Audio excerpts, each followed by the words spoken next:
Hi friends, എല്ലാവർക്കും നമസ്കാരം. ഹലാ നീസിലേക്ക് എല്ലാവർക്കും സ്വാഗതം. ഇന്ന് നമുക്ക് നല്ലൊരു ചിക്കൻ കറി ഉണ്ടാക്കിയെടുക്കാം. പെട്ടെന്ന് തന്നെ ഈസി ആയിട്ട് ഉണ്ടാക്കിയെടുക്കാൻ പറ്റുന്ന നല്ലൊരു ചിക്കൻ കറിയാണ്. സാധാരണ ചിക്കൻ കറി തന്നെയാണ്, അതിൽ കുറച്ചും കൂടി വ്യത്യാസമായിട്ട് ചെയ്യുന്നതേ ഉള്ളൂ. അപ്പോൾ നമുക്കിതെങ്ങനെയാണ് തയ്യാറാക്കുന്നതെന്ന് നോക്കാം. ഇനി നമുക്ക് ഇതിലേക്ക് വേണ്ട മസാലകൾ തയ്യാറാക്കിയെടുക്കണം. ആദ്യം തന്നെ മല്ലിപ്പൊടിയാണ് എടുക്കുന്നത്. 4 ടേബിൾ സ്പൂൺ മല്ലിപ്പൊടി ചേർത്ത് കൊടുക്കുന്നുണ്ട്.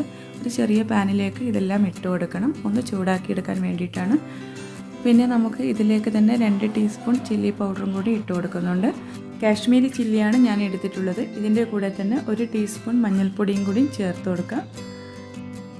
1 ടീസ്പൂൺ ചിക്കൻ മസാലയും കൂടി ഇട്ട് കൊടുക്കുന്നുണ്ട്. അതുപോലെ തന്നെ എരിവിന് ആവശ്യമുള്ള കുരുമുളക് പൊടിയും കൂടി ചേർത്ത് കൊടുക്കുന്നുണ്ട്. ഞാനിവിടെ 1 ടീസ്പൂൺ ഇട്ട് കൊടുക്കുന്നുണ്ട്. നിങ്ങൾക്ക് കൂടുതൽ വേണമെങ്കിൽ അതുപോലെ തന്നെ ഇട്ട് കൊടുക്കാം. പിന്നെ 1 ടീസ്പൂൺ ഗരം മസാലയും കൂടിയും ചേർത്ത് ഇത് നന്നായിട്ടൊന്ന് ചൂടാക്കിയെടുക്കണം. നല്ലൊരു ബ്രൗൺ കളർ ആവുന്നത് വരെ ഇതൊന്ന് വറുത്തെടുക്കണം.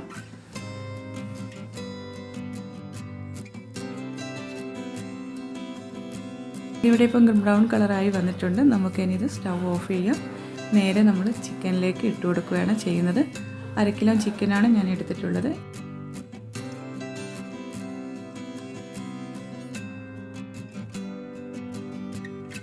ഇനി നമുക്കിതിലേക്ക് 2 ഉള്ളിയും കൂടി ചേർത്ത് കൊടുക്കണം. മിക്സിയിലിട്ട് ക്രഷ് ചെയ്തെടുത്തതാണ്, അതും കൂടി നമുക്കിതിലേക്ക് ഇട്ട് കൊടുക്കാം.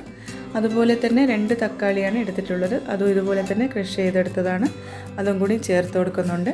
പിന്നെ വേണ്ടത് 1 ടേബിൾ സ്പൂൺ ഇഞ്ചി വെളുത്തുള്ളി പേസ്റ്റ്, അതും കൂടി ഇതിലേക്ക് ആഡ് ചെയ്യാം.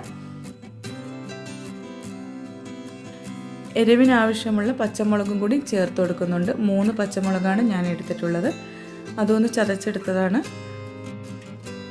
പിന്നെ കുറച്ച് മല്ലിയിലയും ആവശ്യത്തിനുള്ള ഉപ്പും കൂടി ഇതിലേക്ക് ഇട്ട് കൊടുക്കുന്നുണ്ട്. ഇതൊന്ന് നമുക്ക് കൈവച്ച് തന്നെ ഒന്ന് കുഴച്ചെടുക്കണം.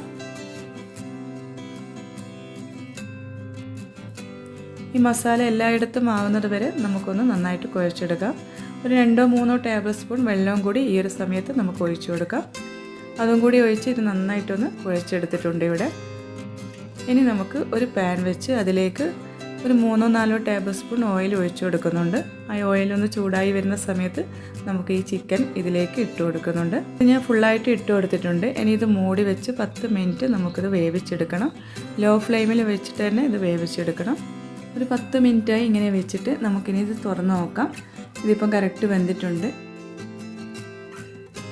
ആദ്യം ഇതൊന്ന് മിക്സ് ചെയ്ത് കൊടുക്കാം. ഇതിലിപ്പോൾ കുറച്ച് വെള്ളം ബാക്കി വന്നിട്ടുണ്ട്. അപ്പോൾ നമുക്ക് അതൊന്ന് കുറുകി വരാൻ വേണ്ടിയിട്ട് 1 ടേബിൾ സ്പൂൺ കോൺഫ്ലവർ കലക്കിയതും കൂടി ഒഴിച്ചു കൊടുക്കുന്നുണ്ട്. അതും കൂടി ഒഴിച്ച് നന്നായിട്ടൊന്ന് മിക്സ് ചെയ്തെടുക്കണം.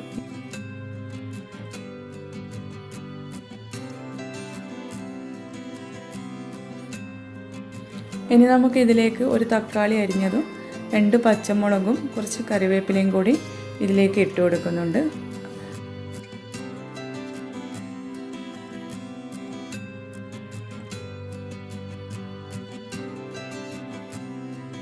ഇതൊന്ന് ജസ്റ്റ് ഒന്ന് മിക്സ് ചെയ്തെടുത്താൽ മതി. കുക്ക് ചെയ്യുകയും ചെയ്യേണ്ട, ഒന്ന് മിക്സ് ചെയ്തെടുത്താൽ മതി.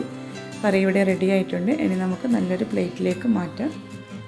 ഈസി ആയിട്ട് ഉണ്ടാക്കിയെടുക്കാൻ പറ്റുന്ന നല്ലൊരു കറിയാണ്. ഒരു 10 മിനിറ്റ് മതി ഈ ഒരു കറി ഉണ്ടാക്കിയെടുക്കാനായിട്ട്. അപ്പോൾ എല്ലാവരും ഒന്ന് ട്രൈ ചെയ്ത് നോക്കണം. നല്ലൊരു ടേസ്റ്റാണ് പൊറോട്ടയുടെ കൂടെയൊക്കെ കഴിക്കാൻ. അപ്പോൾ നിങ്ങൾക്ക് ഇഷ്ടപ്പെട്ടിട്ടുണ്ടെങ്കിൽ തീർച്ചയായിട്ടും ലൈക്ക് ചെയ്യണം. അറിയുന്ന ഫ്രണ്ട്സിനൊക്കെ ഒന്ന് ഷെയർ ചെയ്ത് കൊടുക്കുക. നിങ്ങളുടെ ഫീഡ്ബാക്ക് അറിയിക്കണം. പിന്നെ നല്ലൊരു റെസിപ്പിയുമായി ഇനിയും കാണാം. ഇതുവരെ സബ്സ്ക്രൈബ് ചെയ്യാതെയാണ് ഈ വീഡിയോ കാണുന്നതെങ്കിൽ തീർച്ചയായിട്ടും ഒന്ന് സബ്സ്ക്രൈബ് ചെയ്യണേ, മറക്കാതെ ചെയ്യണേ. അപ്പോൾ നല്ലൊരു വീഡിയോയുമായിട്ട് ഇനിയും കാണാം ഇൻഷാ അല്ലാഹ്.